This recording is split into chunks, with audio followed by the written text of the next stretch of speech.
All right. Preamble of the United States to the Constitution. But really, we're looking at the articles of the Constitution here in just a second. So I'll share with that in a minute. But before we get there, looking at the preamble of the Constitution, what did our founders actually write?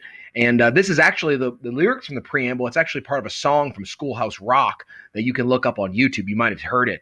The version that's on YouTube is kind of a folky, kind of country kind of sound. The fact that it's called Schoolhouse Rock is a little deceptive because it's not very rocky. I want to put the rock back in Schoolhouse Rock by playing my own version of the preamble of the Constitution, one which is a little bit more, I don't know, more punk rock probably than anything. But yeah, I got my guitar here. Woo!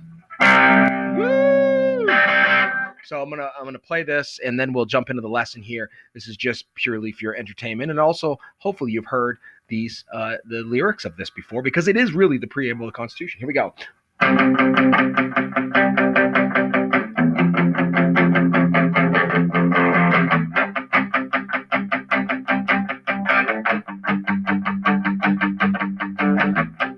We the people, in order to form a more perfect union, establish justice, ensure domestic tranquility. Oh yeah. Provide for the common defense, promote the general welfare, secure the blessings of a liberty to ourselves and our posterity, to ordain and establish its constitution for the United States of America. 1787, I'm told our founding fathers all sat down, wrote a list of a principle that's known all the world around. The worst essay was just starting out a whole brand new country. And so our people spell it out, they want a land of liberty. So they said, oh, we the people, in order to form a more perfect union, establish justice, ensure domestic tranquility. Yeah, yeah. Provide for the common defense, promote the general welfare, secure the blessings of a liberty to ourselves and our posterity, to ordain and establish this Constitution for the United States of America, to ordain and establish this Constitution for the United States of America. Woo! All right. Yeah, cool. Little rock and roll there. Woo! Thank you. All right, awesomeness. Well, let's move on with the actual lesson. And let me pop up out of this so you can see what you need. So you need a document that's going to look like this. This would either be like opened up in like a Google Docs or some other document thing, or perhaps you have a copy of it and I've sent it to you or have given it to you at school. It looks like this. Again, this is going to be a big, broad view of the Constitution. We're not looking at the nitty gritty. We're looking at each section of it. They're called articles. Don't confuse us with the Articles of Confederation. That is actually a separate document. Articles of Confederation is really what we're talking about is articles as in almost like chapters of the Constitution. This is required document number 3, which I don't think I have on there. I'm going to put that. And we're going to start with the preamble. So jump in there.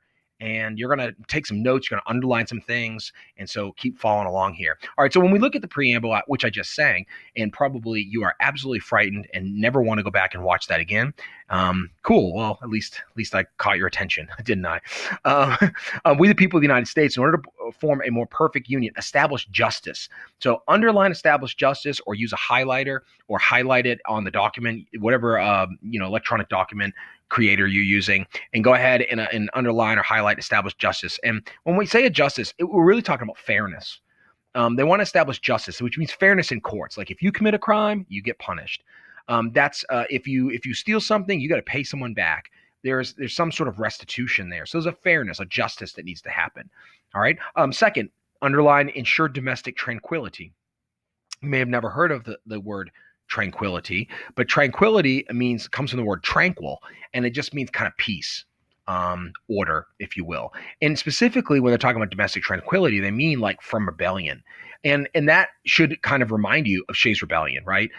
This is happening about a year after Shays' Rebellion. And so the idea of domestic tranquility is like, we're going to ensure domestic tranquility by making sure we don't have these rebellions happening. If they do, they're put down quickly. Provide for the common defense. Obviously, that is from invasion. I actually think defense might be spelled with an S, but I'm not sure there. Promote the general welfare. And when they say welfare, they don't mean like the program of welfare, like you might have heard like welfare programs or something for people that are poor or destitute. That's not what this is referencing. General welfare in this case means good of all people, for the good of all people. And then lastly, to secure the blessings of liberty to ourselves and our posterity, which actually is covered up here by my video. It looks like it's pointing to me. Now, it's not I am not our posterity, but posterity means like future generations. So they want to secure liberty for themselves and for future generations. So they do ordain and establish this Constitution for the United States of America. Again, posterity you should have on there, across the bottom there. For future generations. Awesome. That's the Articles of Confederation.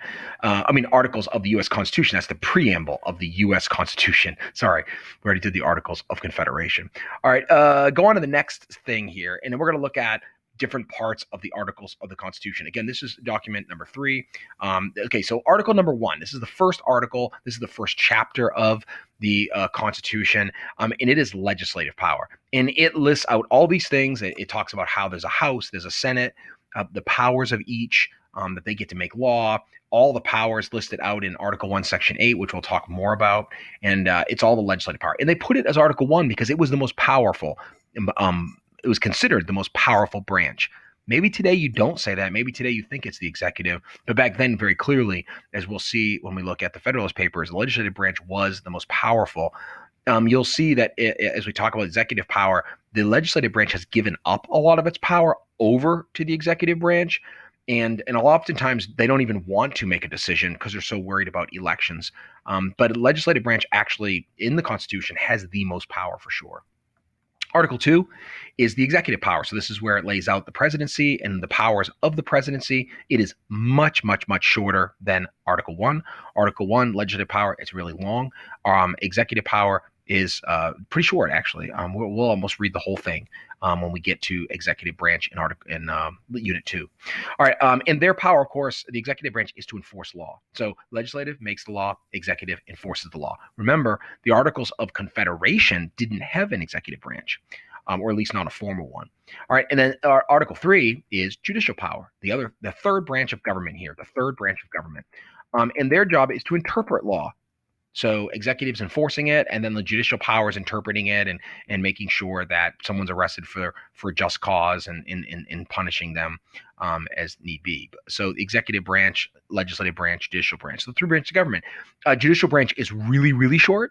It's much shorter than even Article 2, which is also much, much shorter than Article 1. And that really goes into the idea of the 3 branches of government is that, the legislative branch was supposed to be the most powerful and judicial branch the least powerful easily. And we'll look at more of that when we get to the article, when we get to the Federalist Papers. All right, Article 4 of the Constitution is about the states. A couple ways you can hook this is like Articles 1, 2, and 3 are the 3 branches. Articles 1, 2, and 3 are the 3 branches. So remember that.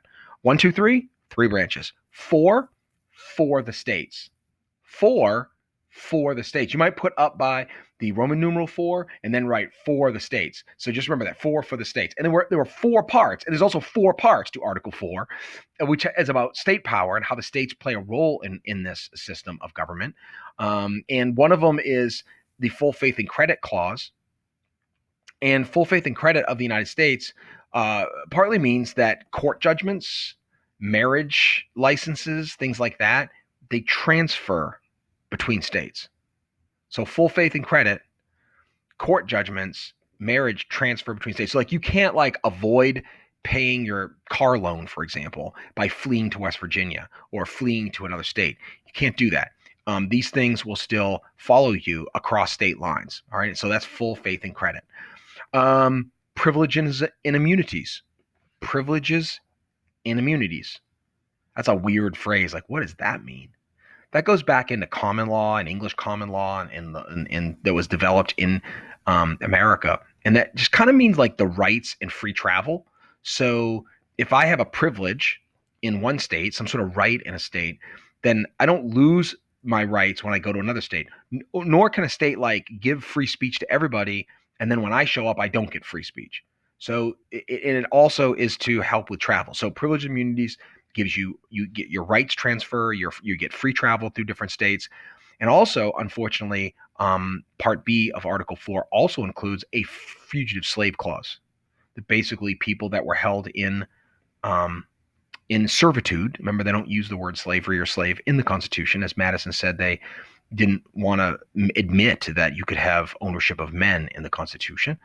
Um, they have a fugitive slave clause, basically that states are supposed to return slaves back. The reality is that in the North, often they didn't. They had a thing that eventually develops called the Underground Railroad. So here's what the Article 4, Section 2 looks like. This is the actual fugitive slave clause.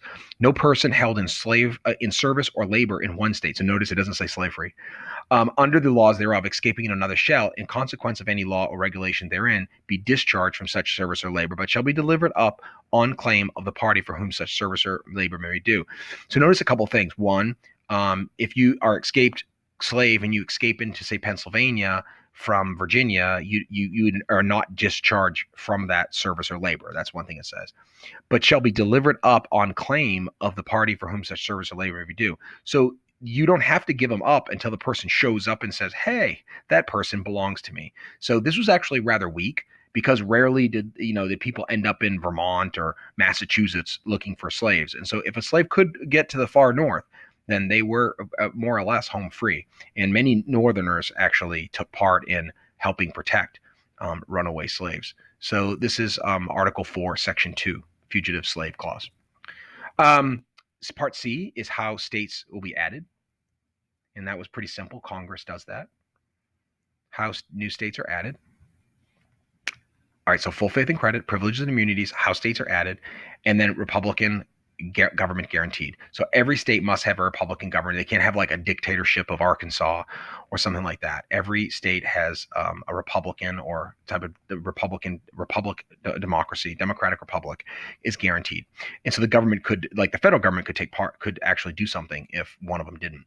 All right, there's 4 parts to 4, and remember 4 is for the states. Remember 1, 2, 3, 3 branches of government. 4 is for the states. All right. 5, amending the Constitution. I have a hook for this one. It's probably not great, but it usually works. 5 alive. 5 alive. And we say alive, and then it has an A in it. So 5 alive, A, and alive is for amending. 5 alive, amending the Constitution. We'll actually talk more specifically about how to amend the Constitution. We'll have a specific card for it, but just remember it takes 2/3 of Congress to pass a constitutional amendment, or 2/3 of the states to propose it. All right, so amending the Constitution. 5 alive, A for amending. 4 for the states. 1, 2, 3, 3 branches of government. All right, cool. All right, let's go to the next thing. 6. All right, number 6. Supremacy. 6 supreme, 6 supreme, just SS there, SS. So 6 supreme. It's the Supremacy Clause. And what the Supremacy Clause says is that we're going to have a Supreme Court case about the Supremacy Clause. Supremacy Clause means that where the federal government has power and it overlaps with state power, it is over the state. 6 supreme, 5 alive, amending, A for amending, 4 for the states. 1, 2, 3, 3 branches of government. And then lastly, 7. And federal law, you can write this before Supremacy Clause, sorry, federal law above state. I know you can't quite see that, but it says federal law above state law. Federal law above state law.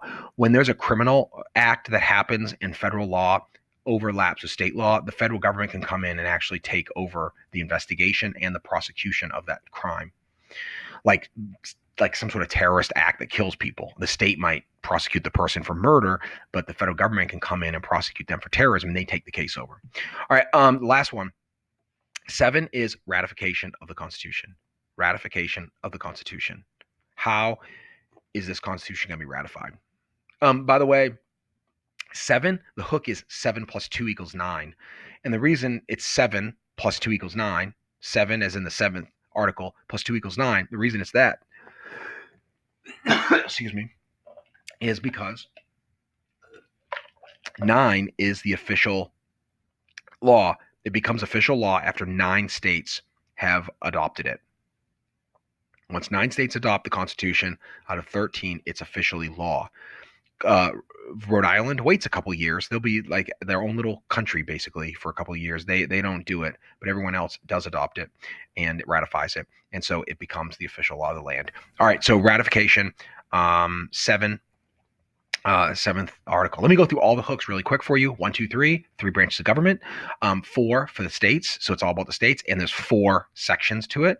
5, alive. A for amending the Constitution. 6, supremacy. 6, supreme or 6, supremacy. Supremacy clause, federal law above state. And then 7. 7 plus 2 is 9. 9 what? To ratify the Constitution. Woohoo! Yay! Isn't that good? Okay, hopefully that helps you remember it. Practice those, maybe even write the hooks down. Take your whiteboard and write it out. Take a piece of paper and write it out. Fold it, do it again, and do the practices on it. Thanks, guys. I hope you enjoyed the song too.